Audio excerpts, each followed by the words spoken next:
Alors, Uro. Donc Uro sera tanké au niveau de la tête de mort. Le MT1 se placera au niveau du losange juste ici.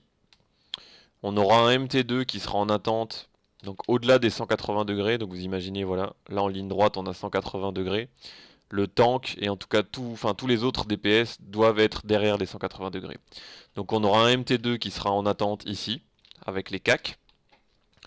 Et de l'autre côté, on aura les DPS distance en première ligne, ainsi que les heals. Donc comment ça va se passer? Donc le boss sera tanké et effectuera de temps en temps un balayage qui va avoir comme but de balancer le MT1 assez loin. Il faut savoir que c'est un boss, si il n'y a plus personne à portée du CAC, il s'enfuit donc dans le sol comme il est actuellement et ça engendre une phase 2. Donc il faut savoir que bon bah, à partir du moment où il est enfoui, vous ne savez pas lui faire de DPS. Donc l'objectif va être de garder absolument quelqu'un, enfin minimum une personne au niveau du CAC. Donc ce qui se passe, c'est que quand le balayage est balancé et que le MT1 s'envole, le MT2 qui sera situé ici en extérieur du combat devra absolument intercepter le boss et se positionner tout de suite pour garder quelqu'un au CAC. Le MT1 qui lui a été balancé eh bien, revient ici à côté des healers pour se faire soigner. Et pareil, dès que le boss refait un balayage et balance le MT2, il refait une interception et il reprend le boss. Donc voilà, ça va être le jeu tout le combat et ainsi de suite. Donc c'est méga important d'avoir quelqu'un à portée du boss parce que comme je l'ai dit, la phase d'enfouissement est, bon, est inutile mis à part à faire durer le combat plus longtemps.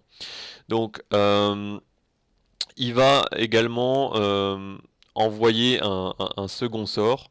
Donc le premier sort qui sera pour le top aggro, d'accord, donc explosion de sable, et qui se fera sur 180 degrés en face de lui. C'est pour ça qu'on place les deux autres groupes derrière les 180 degrés. Et ensuite, automatiquement, le boss sélectionnera le deuxième en aggro, qui sera généralement un DPS distance. Il faut savoir que ça inflige entre 3500 et 4500 de dégâts. Donc de préférence, il faudra en tout cas taffer son stuff pour être au-delà et ne pas se faire one-shot par ce sort. Alors, si on a bien gardé quelqu'un au CAC pendant cette phase, après 1 minute 30, il va s'enfouir dans le sol. Et là, tout le raid va devoir se split et se mettre sur les bords de la salle. Attention de ne pas sortir, mais il va devoir, voilà, vous allez devoir vous mettre sur le bord de la salle.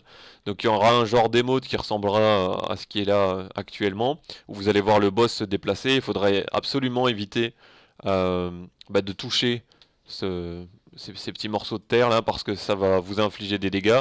Et c'est l'objectif de cette phase d'enfouissement, c'est d'éviter les dégâts qui arrivent comme ça. En plus de ça, il va faire un pop dad. Et donc ce pop dad, il faudra les gérer.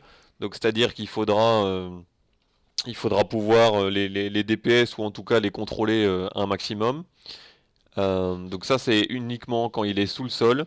Et quand Uro va ressortir, il infligera des dégâts à l'endroit où il va sortir. Donc l'émote sera exactement la même. Donc vous aurez ce petit tas, ce qui va avertir les joueurs qu'il va ressortir du sol. Si vous restez à cet endroit précis, vous allez prendre très très cher. Et donc après, pareil, une fois que cette phase est terminée, tout le monde reprend sa position le plus rapidement possible. On recommence le jeu avec le tank, les DPS, etc. etc. À 20% de vie, il devient enragé. Donc il s'enfuira plus à partir de ce moment-là. Par contre, il va en permanence invoquer des scarabées et des ZAD. Donc il faut, comme toutes ces phases à chaque fois, garder un maximum de DPS pour qu'elle dure le moins longtemps possible, cette phase. Mais à côté de ça, il faudra aussi bien gérer le fait de contrôler les ZAD ou de les tuer, parce que si vous vous retrouvez à 20% avec 40 ou 50 ZAD à gérer, ça va devenir presque impossible. Donc ça c'est à vous, en fonction de la situation, de gérer ces ZAD et de savoir ce qu'il faut en faire au bon moment.